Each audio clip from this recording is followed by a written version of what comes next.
Hi, I'm Anil Prabhagar, nature and conservation photographer from India.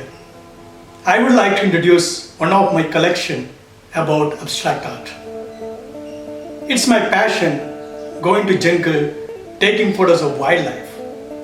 But I always have a plan B in my mind, taking photos of flora and other aspects of nature. Woodbark literally amazed me because of its color, texture, tone, and this collection is all about that. The nature's abstract art, the real art of the nature.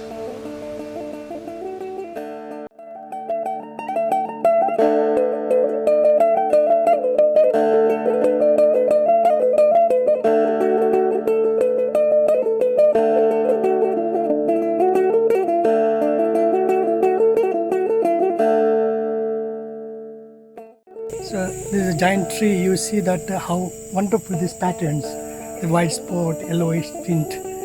So these are the things I want to showcase in this project. That how beautifully the nature is giving the texture, the beauty, and the abstracts. I want to grab it from this nature.